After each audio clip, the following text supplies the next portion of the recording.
Hello, wonderful Willmore family. It's Mr. Wheeler, the librarian, and today we're going to read a story. Today's story is, Did I Ever Tell You How Lucky You Are?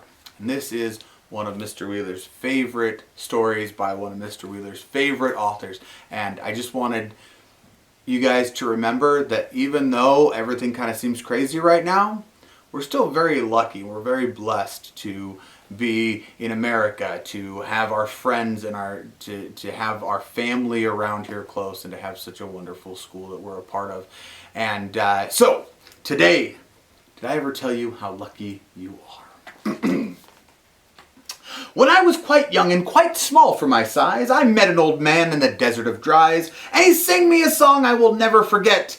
At least, well, I haven't forgotten it yet.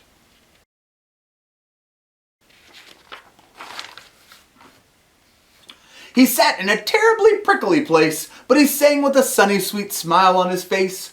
When you think things are bad, when you feel sour and blue, when you start to get mad, you should do what I do. Just tell yourself, Ducky, you're really quite lucky. Some people are much more, oh, ever so much more, oh, much more unlucky than you.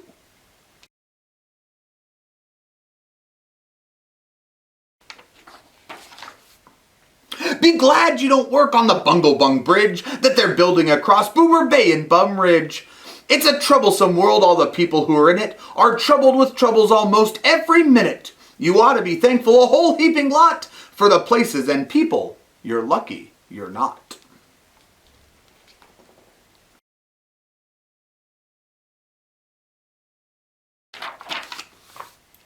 Just suppose, for example, you lived in Gazette and got caught in that traffic on Zate Highway 8.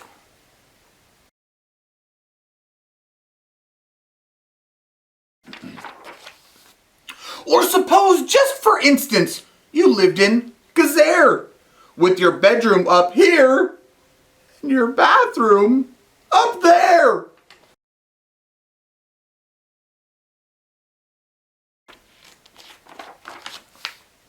Suppose, just suppose, you were poor Herbie Hart, who has taken his thrombibulator apart. He never will get it together, I'm sure. He never will know if the gick or the gore fits in the scrux or the snucks or the snore. Yes, Ducky, you're lucky you're not Herbie Hart, who has taken his thrombibulator apart.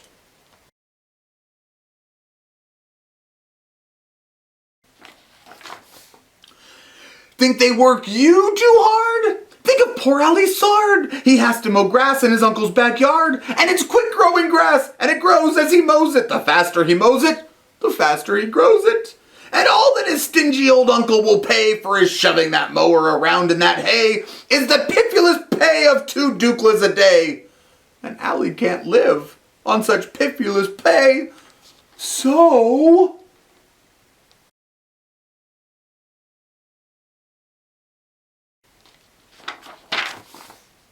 he has to paint flagpoles on Sundays in grooves. How lucky you are you don't live in his shoes.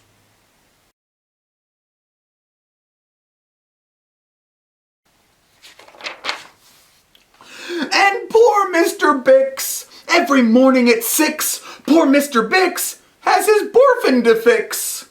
It doesn't seem fair, it just doesn't seem right, but his borfin just seems to go slump.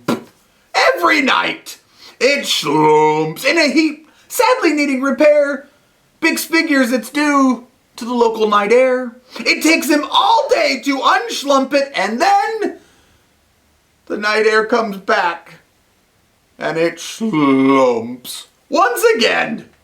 So don't you feel blue, don't get down in the dumps. You're lucky you don't have a borfin that slumps.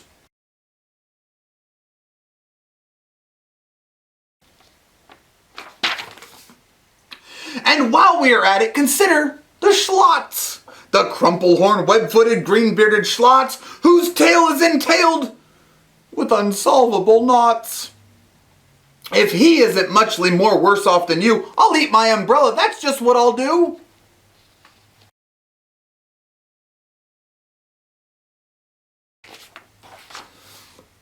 And you're lucky indeed you don't ride on a camel, To ride on a camel, you sit on a whammel. A whammel, you know, is a sort of a saddle held on by a button. That's known as a faddle. And boy, if your old whammel faddle gets loose, I'm telling you, ducky, you're gone like a goose.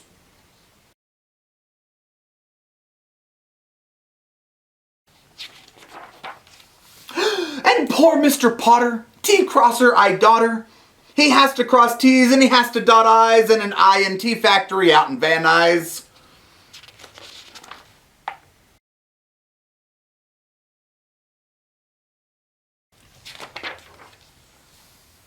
Oh, the jobs people work at. Out west near Hotch Hotch, there's a Hotch Hotch bee watcher. His job is to watch. Is to keep both his eyes on the lazy town bee. A bee that is watched will work harder, you see. Well, he watched and he watched, but in spite of his watch, that bee didn't work any harder. Not much. So then somebody said, our old bee watching man just isn't bee watching as hard as he can. He ought to be watched by another Hotch Hotcher. The thing that we need is a bee watcher watcher.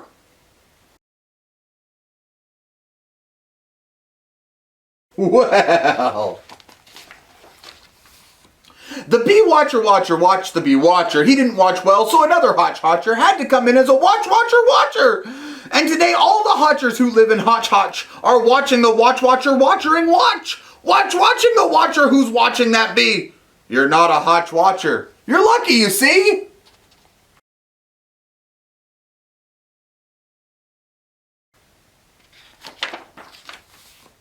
And how fortunate you're not Professor DeBreeze, who spent the past 32 years, if you please, trying to teach Irish ducks how to read Javanese.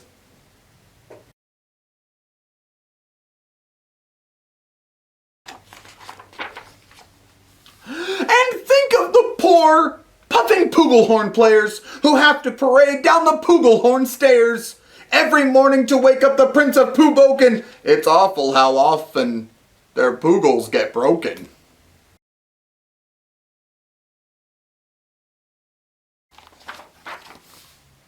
And oh, just suppose your poor Harry Hatto, try as he will, he can't make any shadow. He thinks that perhaps something's wrong with his giz. And I think that, by golly, there probably is.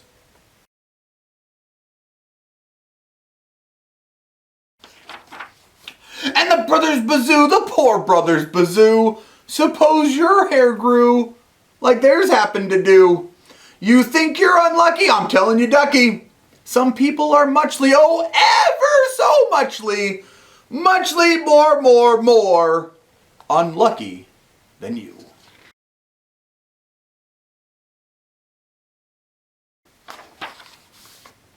And suppose that you lived in that forest in France where the average young person just hasn't a chance to escape from the perilous pants-eating plants.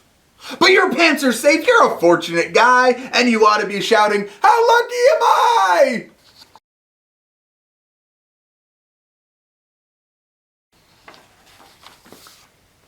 And speaking of plants, you should be greatly gladdish you're not Farmer Falkenberg's 17th radish.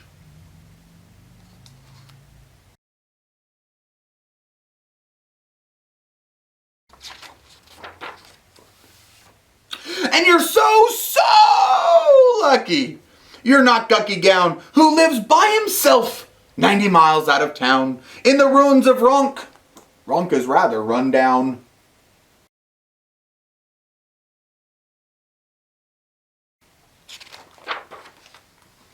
And you're so lucky you're not a left sock left behind by mistake in the caverns of Kronk.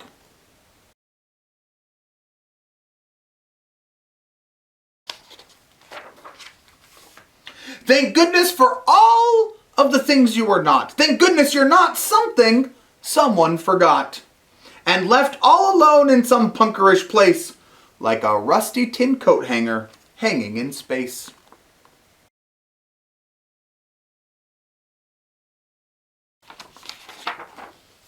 That's why I say, ducky, don't grumble, don't stew. Some critters are much, oh, ever so much, oh, muchly, much more unlucky than you.